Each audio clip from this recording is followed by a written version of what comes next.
Y la Organización de las Naciones Unidas para los Derechos Humanos lamentó que nuestro país aprobara la reforma sobre prisión preventiva oficiosa. Ayer se acordarán ustedes que la Cámara de Diputados estaba discutiendo, pero finalmente avaló incorporar más delitos que ameritan esta medida cautelar. La Oficina de la ONU en México aseguró que es perjudicial y regresiva porque detener de forma sin juicio, de manera automática a las personas, viola los derechos humanos y que desincentiva las capacidades de investigar delitos e incumple sentencias y recomendaciones internacionales. Y sobre esto de la prisión preventiva oficiosa, las modificaciones, platiqué hace unos momentos con Valeria López, ella es profesora del CIDE y esto fue lo que nos dijo.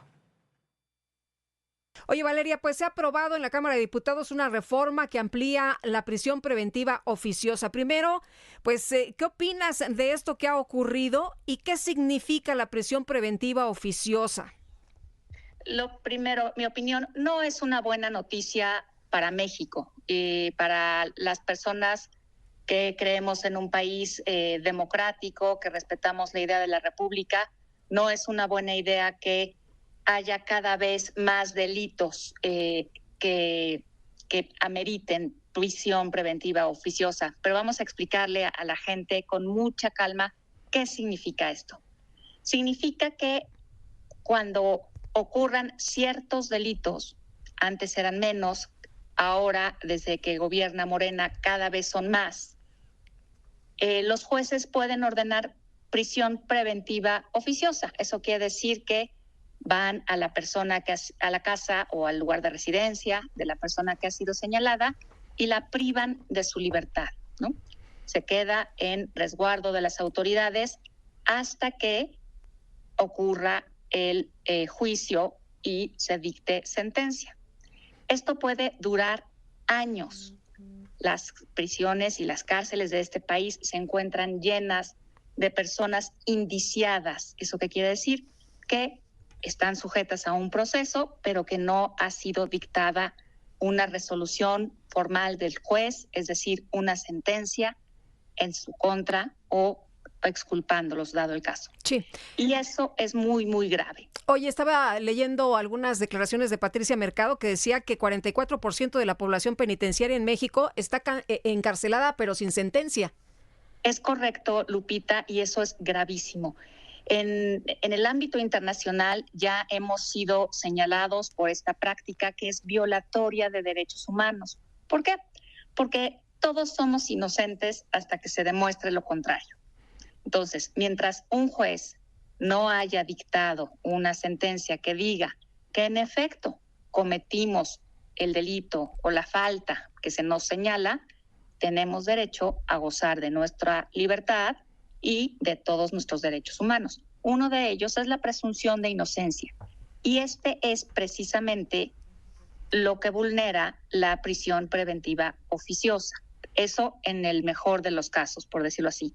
En el peor de los casos, la prisión preventiva oficiosa es muy utilizada por los gobiernos autoritarios para encarcelar a los enemigos políticos, a la oposición, a quienes hacen críticas al régimen. Entonces, se vuelve además un instrumento de represión hacia la sociedad. Entonces, en ese sentido, es muy importante que ningún gobierno, ni en México, ni en ninguna parte del mundo, tenga esa posibilidad para hacer un uso exacerbado del poder. Por eso es definitivamente una muy mala noticia. Valeria, estaba revisando también algunas informaciones que dicen que va a tener un impacto importante el endurecimiento de la prisión automática en la vida de las mujeres. ¿Por qué? Porque las mujeres somos un grupo mayoritario, somos la mayoría de las ciudadanas de este país, pero somos también una minoría, en el sentido de tenemos muchas debilidades.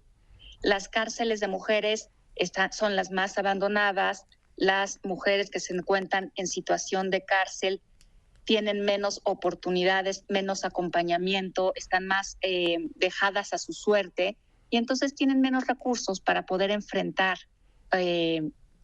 los casos en los que son detenidas. Generalmente se encuentran solas y pues sin recursos. Entonces prácticamente es una sentencia sin haber sido juzgadas. Eso no es una buena idea para las mujeres en específico, pero tampoco para ningún grupo minoritario o cualquier grupo que sea considerado débil en nuestros días. Oye, se dio a conocer que se sacan de esta lista que ya había sido pues incrementada la defraudación fiscal y el narcomenudeo. ¿Qué te parece? Mira, son dos crímenes muy distintos. Por un lado, los crímenes fiscales, buscaban atajar el asunto de los factureros, que eso es fraude y eso sí es un tema que debe ser atendido con rigurosidad. Todas y todos los mexicanos debemos pagar impuestos. Entonces, me parece que debe ser perseguido, posiblemente no amerite prisión preventiva oficiosa, pero el riesgo era que si tú o yo, por accidente, por error, habíamos dado mal un recibo o una factura, también podríamos haber sido sujetas de prisión preventiva oficiosa. Entonces, en ese sentido, para el ciudadano común es una buena noticia. Tendremos que encontrar la manera de perseguir a las personas que ilícitamente venden facturas en este país. Y el tema del narcomenudeo es completamente distinto, porque si se mira con solamente el delito de narcomenudeo, podría pensarse que vale la pena y que es un paso hacia adelante para la posible legalización de algunas drogas. Sin embargo, hoy en México el narcomenudeo es el primer eslabón de una larga cadena que se llama delincuencia organizada. Entonces, no estoy tan segura de que sea oportuno dejar pasar esto. En México necesitamos grandes reformas, Lupita, eso es un hecho, pero las necesitamos de la mano de la sociedad civil, las necesitamos escuchando todas las voces, las necesitamos considerando nuestros compromisos internacionales.